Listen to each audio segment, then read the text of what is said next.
వాళ్ళు కొట్టిన కొట్టుడు గురించి ఎవరితోనూ చెప్పుకోలేవు. అలా అని మర్చిపోయి ప్రశాంతంగా ఉందామంటే మర్చిపోవడానికి కూడా అవ్వట్లేదు.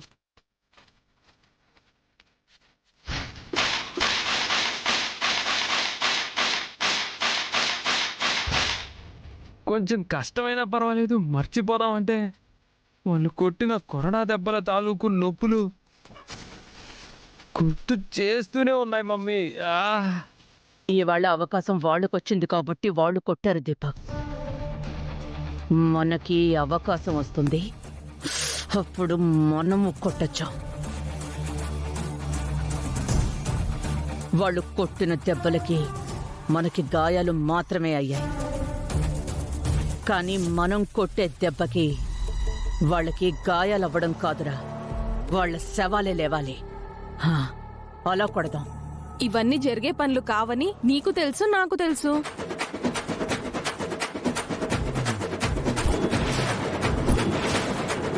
అయినా చాలా సీరియస్ గా అనుకుంటారు. ఏమీ లాభం ఉండదు. ముందు అలాంటి ఆలోచనల్ని మైండ్లో నుంచి తీసేయండి. రే దీపక్, ఇది ఫోన్లో మాట్లాడిందా లేక మనకే ఇండైరెక్ట్ గా చెప్తోందా? ఇండైరెక్ట్ గా చెప్పాల్సిన కర్మ నాకేంటండి? అవన్నీ జరిగే పనులు కావని డైరెక్ట్ గానే చెప్తున్నాను. సరే సరే, నేను మళ్ళీ చేస్తాను.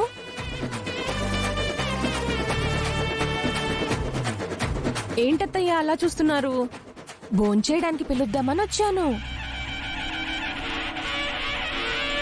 మీరేంటి ఒళ్ళు కాలిన కోతుల్లా అలా ఉన్నారు? ఓ, గుళ్ళో జరిగిన దాని గురించి ఆలోచిస్తున్నారా? ఇంతకీ కొరడా దెబ్బలకి మందులు రాసుకున్నారా లేదా? పోనీ నన్ను రాయమంటారా? హే మందారం, ఇదంతా వాళ్ళ ప్లాన్లో భాగమని నీకు కూడా తెలుసు కదా. అందులో ప్లాన్ ఏముంది దీపక్ బాబు? గుళ్ళో జరిగినవన్నీ మీ ముందు జరిగినవే కదా. అందులో ప్రత్యేకించి ప్లాన్ ఏముంటుంది? ఇది వాళ్ల ప్లానే అని తెలుసు. ఈ ప్లాన్ గురించి నీకు తెలుసని కూడా నాకు తెలుసు. కట్టుకున్న మొగుణ్ణి కళ్ళ ముందే కొరడాతో కొడుతుంటే కనీసం ఆపే ప్రయత్నం కూడా చేయలేదు కదా నువ్వు. చూడు దీపక్ బాబు, గుళ్ళో జరిగిన దాని గురించి మీకెంత తెలుసో నాకు అంతే తెలుసు. అంతకు మించి నన్నేమీ అడక్కండి. మీకు తగిలిన గాయాలకి మందు రాయమంటే రాస్తాను, అవసరం లేదంటే మీ ఇష్టం. అయినా మీరు చేసిన దానికి మీరే శిక్ష అనుభవించారు. గుళ్ళో జరిగింది కాబట్టి శిక్ష అనకూడదు, ప్రాయశ్చిత్తం అనాలి. నిన్ను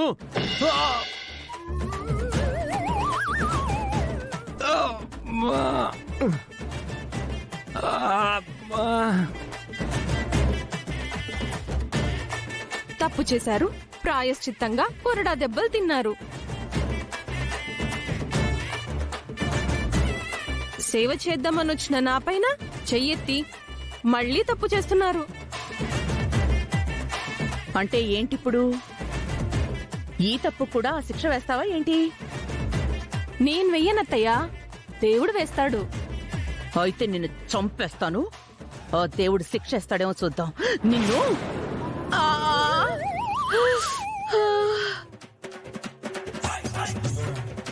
అమ్మా. మీరు దీపక్ బాబు ముందు చేతులు పైకి లేపడానికి ప్రయత్నించండి అత్తయ్య. ఆ తర్వాత కొట్టాలో చంపాలో ఆలోచించొచ్చు. నిన్ను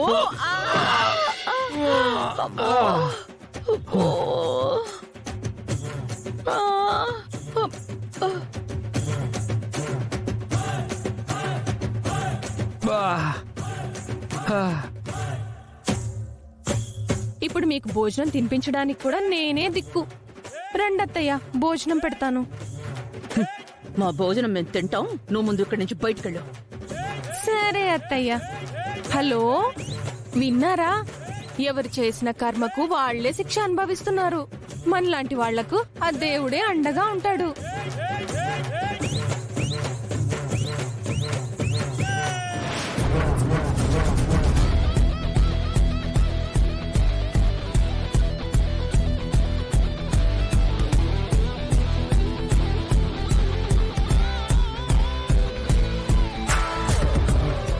ఒకే జాతి పక్షులన్నీ ఒకే గూటికి చేరుతాయంట.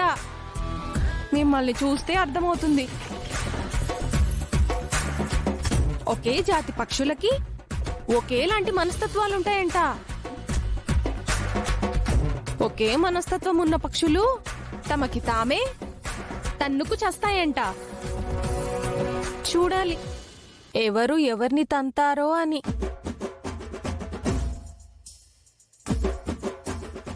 అసలు మన బాధలో మనం ఉంటే ఈ మందారం దెప్పి పొడుపులేంటండి? మందారం మాకు పాల పొంగులాంటిది, పట్టించుకోకో. మనం వాళ్ళని దెబ్బ కొట్టాలని చూస్తుంటే వాళ్ళే మనల్ని దెబ్బ కొడుతున్నారు. దెబ్బ మాత్రమే కాదు మమ్మీ, దెబ్బ మీద దెబ్బ కొడుతున్నారు.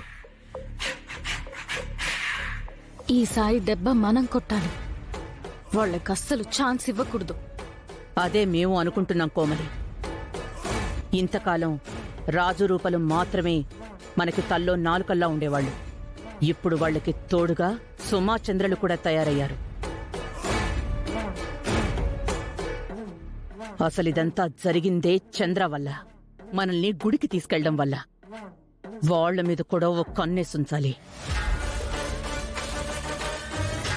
మమ్మీ, తర్వాత కన్నేసి ప్లాన్ చేద్దాం మమ్మీ. కొరడాలతో దెబ్బలు తిని తిని ఒళ్ళంతా హోనం అయిపోయింది మమ్మీ. ఏ మాత్రం ఎనర్జీ లేదు. భోంచేద్దాం మమ్మీ, ప్లీజ్ మమ్మీ. హ్మ్.